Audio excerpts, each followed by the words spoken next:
Puissance. Moi, je suis venu ici la première fois, c'est comme ça les gens ont crié. Donc moi aussi, c'est la même chose à faire. Puissance.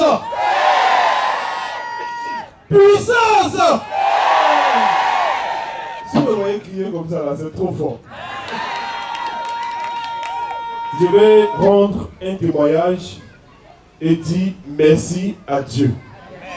Merci à Dieu. Parce que j'ai un papa qui connaît, j'ai mon papa qui vient ici, qui m'a appelé pour dire qu'il y a un homme de Dieu. Vraiment, j'aimerais que tu viennes participer aux choses. Donc, je suis arrivé chez lui à la maison, il m'a tout expliqué. Je n'avais jamais vu l'homme de Dieu. Je ne l'ai jamais vu. Je ne savais même pas qui c'était, tout ça. Donc, il a fini de m'expliquer les choses, tout ça. Je suis arrivé à la maison et j'avais un problème sérieux. La nuit, là, je me suis assis. Et puis, j'ai commencé à prier. Donc, j'ai dit à Dieu, ah, voilà, on m'a parlé d'un homme de Dieu que je n'ai jamais vu. Mais c'est toi qui l'as aimé et qui l'as établi sur Sion. Donc, au nom de ce homme-là, comme tu l'as aimé là, j'utilise son nom qui est Papa Florian. Seigneur, fais un miracle pour moi. Je ne l'ai jamais vu. Hein. Le lendemain, le problème pour lequel j'ai appelé l'homme de Dieu, c'est moi. C'est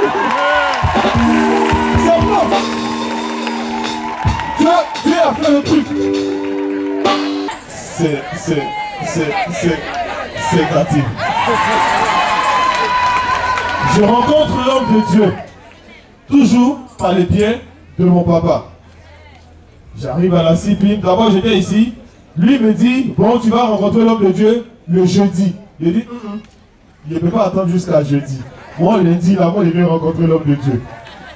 Il me dit, bon tu viens autour de 9h, 10h. Déjà depuis 8h là-bas, moi je suis déjà chez lui. Non, il n'y a pas le temps. On dit le royaume des cieux appartient à ceux qui sont violents. Voilà, donc le monsieur violent, il est trop dormi. Je suis parti, on a rencontré l'homme de Dieu. On m'a prescrit le lait que j'ai pris sur place, j'étais là-bas avec ma soeur. Ensuite, il m'a demandé de prendre le sang de Jésus. Chose que j'ai faite. Je me suis exécuté, j'ai pris le sang de Jésus.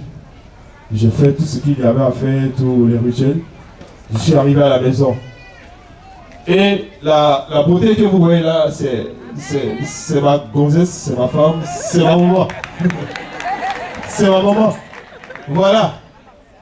Elle souffre depuis longtemps. Oh, il y a longtemps, plus de 10 ans, quelque part là-bas, il y a longtemps. Alléluia.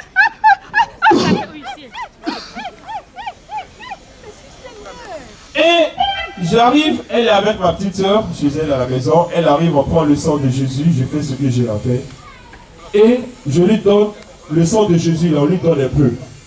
Elle avait un bruit dans l'oreille, souvent dans la maison, et elle nous dit, venez écouter, mettez votre écoutez. On ne comprend rien, nous on n'entend rien. Mais la pauvre dame la souffre. La nuit, elle ne dort pas. Elle dit là, du bruit, mon bruit là, ça me gêne. Pendant combien d'années? Elle dit, mettez bruit là. Elle est partie à l'hôpital. Examen de cœur, examen de tête, examen de pied, examen de sang, examen de nerfs. Elle a fait tout. Mais rien. Oh, ça fait pas pitié, mais c'est merveilleux, c'est extraordinaire ce qui arrive. Elle prend le sang de Jésus aujourd'hui, dit, le lendemain se réveille, bruit est fini.